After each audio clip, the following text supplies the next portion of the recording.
Good morning students, welcome back to the online classes of Eklavya Academy Senior Secondary School. Students, today's our topic is विसर्ग संधि. अद्यमं प्रकरणं विसर्ग संधि. यदा विसर्गस्य स्थाने किमपि परिवर्तनं भवति तदा स विसर्ग संधि इति कथ्यते. स्टूडेंट्स, मैं आपसे ये कहना चाहती हूँ कि हमने अभी तक स्वर संधि पढ़ा. स्वर संधि को अच संधि कहते हैं. सेकंड हमने पढ़ा व्यंजन संधि और अब हम पढ़ रहे हैं विसर्ग संधि. ओके, तो स्टूडेंट्स, आपको व्यंजन संधि कैसी लगी? अच्छी लगी होगी, आई हो सब समझ में आया होगा. अब देखिए, सत्व संधि जो है, सत्व संधि नाम से पता चलता है कि स का आगम. सत्व संधि करेंगे आज हम. बच्चों, ये बहुत ही सरल है, आपको पता है, बहुत सरल है सत्व संधि. विसर्ग संधि में पहली संधि कौन सी होती है बच्चों? सत्व संधि. इसमें क्या होता है? स का आगम होता है. जैसे कि खरी परे विसर्जनस्य यस्यात्. विसर्जनस्य स, इसका सूत्र होता है विसर्जनस्य स. विसर्जनी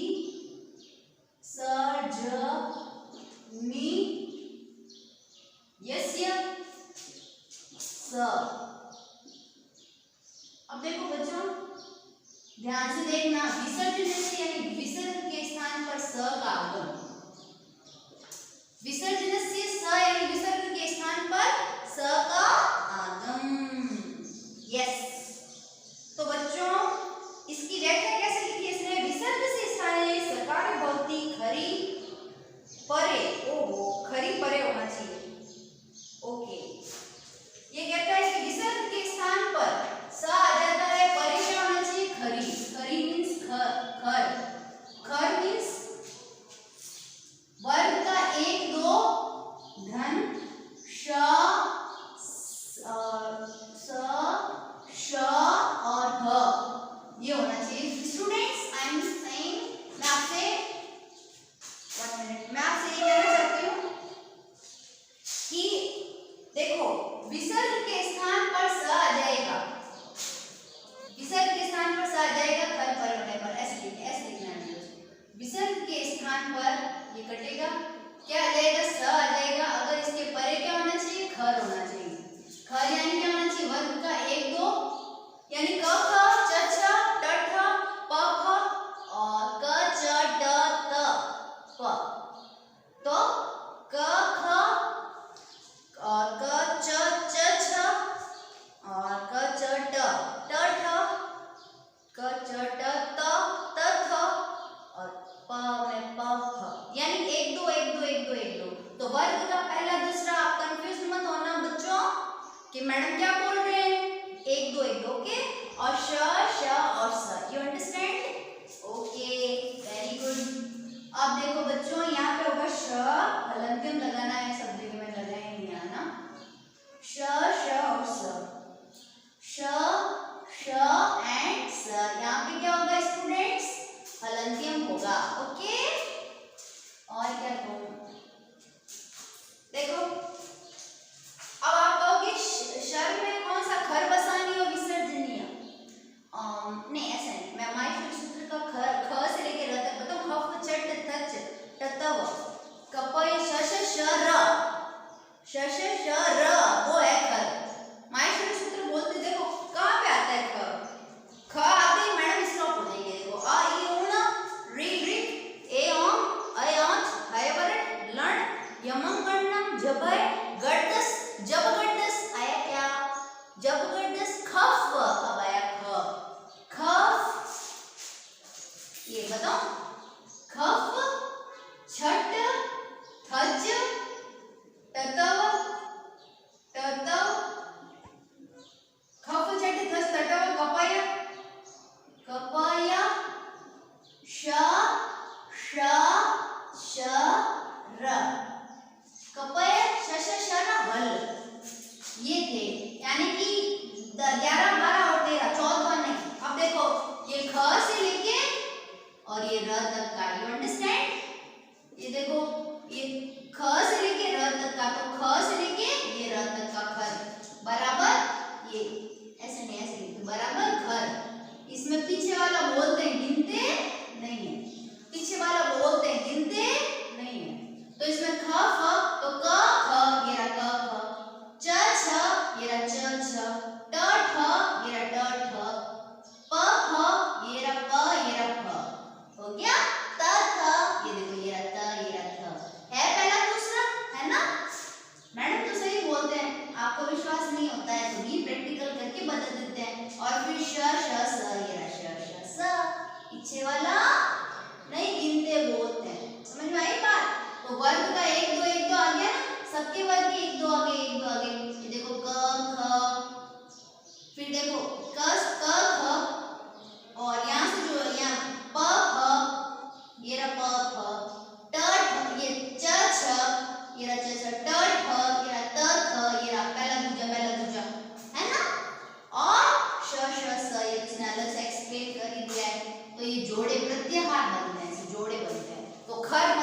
अब देखो मेरी बात सुनो, है ना। अब देखो ये क्या कह रहा है कि विष्णु में विसर्ग आना चाहिए प्लस परे, कहाँ लिखा है, मैंने लिखा नहीं, परे, परे यानी बाद में, उत्तर पद, ये इसने लिखा है परे, परे यानी बाद में क्या आना चाहिए, खर आना चाहिए। तो खर में क्या आता है, त र है, ये देखो त्र, हाँ, तो इसमें त तो है ना, त आया पहले, फिर आया र, तो आप कहोगे मैडम र तो आपने काट दिया। तो बच्चों पहला पद देखना है, दूसरा नहीं देखना। ये तो आप कह दोगे मैडम यहाँ पे आ की मात्रा आई, मान लो यहाँ पे ता होता, तो अपन सिर्फ किसको देखते, त को ही देखते, आ को नहीं देखते। उसी प्रकार से यहाँ पे त्र में ये आधा त है, इसी को देखना है। इसके अंदर जो र की मात्रा उसको नहीं देखना है, ठीक है। इसको देखना है आधा त, क्योंकि ये यहाँ पर भी क्या है, आधा त ही है, ये भी अलग है होगा, आधा त है यहाँ पे, आधा फ, आधा फ, आधा छ, आधा ठ, आधा थ, आधा च, आधा ट, आधा त, आधा क, आधा प, आधा य, आधा श, आधा श, आधा श, श। अब मैं अगर कोई कम एक्सपीरियंस होल्डर या कोई न्यू टीचर होता तो क्या कहता है, ये देखो बच्चों ये रहा भी, ये देखो ये नो, पीछे वाला नहीं गिनते, भगवान पानी भी कहते हैं पीछे वाला नहीं गिनते, तो नहीं गिनते। तो हम क्या करेंगे, हम देखेंगे कि पूर्व ऊपर त होना चाहिए कुल मिला के, वो भी आधा त, तो ये रहा आधा त, ये आधा त, ये रहा, इसका मतलब खर है। मतलब क्या है, पीछे क्या है, खर है, परे क्या है, खर है। तो देखो बच्चों जो चीज है वो है, मेरा काम है पढ़ाना, जैसा मैंने खुद पढ़ा है स्टूडेंट लाइफ में या टीचिंग लाइफ में, मैं आपको एक्स्ट्रा में अपनी तरफ से कुछ नहीं समझाऊंगी। भगवान पाणिनि जो कहते हैं वो फिक्स है, ठीक है। संस्कृत मैं पढ़ा रही हूँ, मैंने बनाई तो नहीं ना, तो यहाँ पर यही नियम है कि खर है, कि खर में क्या है, यहाँ पे आधा त है। ओके स्टूडेंट्स, आधा त लिखा है, ध्यान से लिखना, फिर मत कहियो मैडम आपने तो सही नहीं बताया, आधा त बोला है मैडम, र के लिए एग्री नहीं हूँ मैं, ध्यान रखना, र के लिए एग्री नहीं हो, र को मैंने काटा है। ओके स्टूडेंट्स, तो जब परे खर हो और पूर्व में विसर्ग हो तो ये कौन सी संधि हो गई, सत्व संधि हो गई, ये मरेगा, इसको कहेंगे मर जा, ये मरेगा। कौन से सूत्र से मरा, विसर्जनस्य स सूत्र के द्वारा, ये विसर्ग, इस सूत्र के द्वारा विसर्ग का क्या बन गया, स, आधा स, आधा स। ओके, विसर्जनस्य स सूत्र के द्वारा ये विसर्ग का क्या बन गया, आधा स। ओके स्टूडेंट्स, तो मैडम इसको करेंगे, विष्णु स आधा त्रा ता।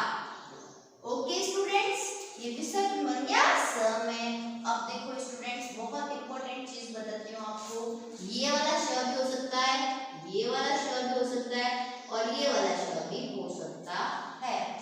अब मैं आपको पहले ही बता देती, तो आप कॉन्सेंट्रेट करते हैं क्या, नो नहीं करते, इसलिए आप लोगों को धीरे धीरे स्टेप बाय स्टेप कराएंगे।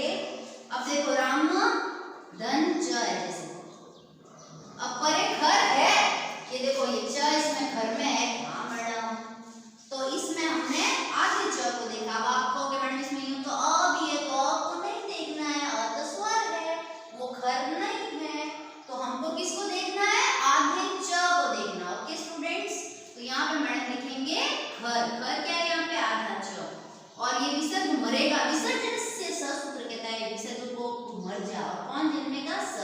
अब इसमें ये वाला स नहीं जन्मेगा, इसमें कौन सा जन्मेगा, ये वाला श जन्मेगा। अब आप कहोगे मैडम मैं अगर ये वाला स लिख दूं तो कभी भी ऐसा स देखा है क्या, यह शुद्ध है, तो आप इसको चाहे रटो चाहे शुद्ध रूप में लिखो, तो ये लिखना है रामश्च। ओके, और वो भी आधा श है, तो देखो मैडम ने क्या किया, आधा श लिखा है। अब आप कहोगे मैडम इसमें षटकोण वाला श या सड़क वाला स लियो, मैं लियो, नो, क्यों नहीं ला सकते, क्योंकि ये अशुद्ध हो जाएगा। मैं अगर इसमें ये वाला लिख दूं, मान लो मैंने ये लिख दिया, ये ऐसे तो लिख नहीं सकते, ये रामश्च, तो ये क्या है, अशुद्ध है। कौन कहता है, भगवान पाणिनि कहते हैं। मैं इसमें ये सड़क वाला स लिख दूं तो भी अशुद्ध है, कौन कहते हैं, भगवान पाणिनि कहते हैं, मैडम नहीं कहते, मैडम तो सिर्फ पढ़ाते हैं। तो ये है राइट, ये राइट, परफेक्ट, रामश्च। और ये वाला भी सही, बुक्स वालों ने ये वाला भी सही माना है, इसको ये वाला ये गांठ आ गई, और ये रामश्च। अब आपको मैडम ये कब क्या, तो ये श्री वाला ये लिखने के तरीके हैं भाई, देखो 10th class, 8th class, 9th class, 6th 7th 8th सारी क्लासेस, विशेषकर 10th क्लास बोर्ड क्लास, आप रट लेना इसको। ओके, अब देखो मेरी बात सुनो, एक और कराते हैं। बोर्ड पे ध्यान है कि नहीं है ध्यान? धनुष टंकार, ध्यान से देखना। मैडम क्या लिखते हैं? मैडम सही लिखते हैं कि नहीं लिखते हैं? देखो एकदम ध्यान दो। धनु धन, धनु टंकार,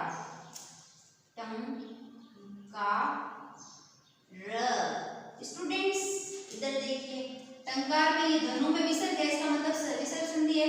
ये पर एक खर है यानी ड, आधा ड है इसमें कि हाँ, तो ये ड जो है वो खर है कि हाँ है। तो ये यहाँ पे क्या होगा? विसर्ग मरेगा, विसर्जन से सूत्र के द्वारा यहाँ पे क्या आ जाएगा? आपकी षटकोण वाला स आ जाएगा, धनुष टंकार। अब की इस बार कौन सा स आ गया? इसमें विसर्ग पीछे भी है तो अपन में पीछे भी लगा देते हैं। तो इसमें कौन सा आ गया? ये वाला श आ गया।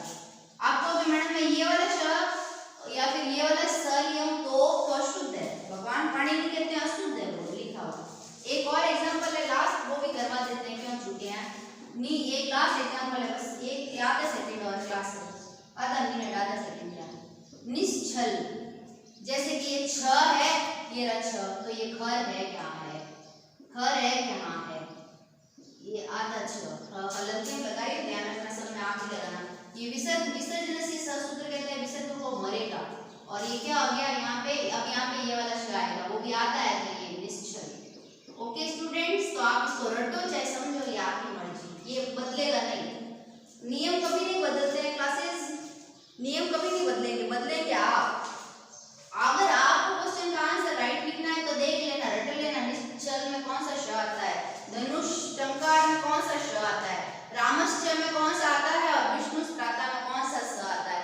ये आपकी इंटेलिजेंस है, आपका कॉन्सेंट्रेट है, आपका एग्जाम है, आपकी पुस्तक है, आपका कोर्स। आप रटो, ये नहीं प्रकार है, इसको कंप्लीट करना है, रटना है चाहे समझना है। ओके स्टूडेंट्स, तो अब आप इसका एक बढ़िया सा स्क्रीनशॉट ले लीजिए। ओके, मैं ज्यादा काम भी नहीं देती हूँ, बस ये एग्जाम को जो मैं करा रही हूँ इनको रट लो आप, सबसे पहला काम ये होता है। तो आज की कक्षा को यहीं पे विराम देती हूँ, धन्यवाद।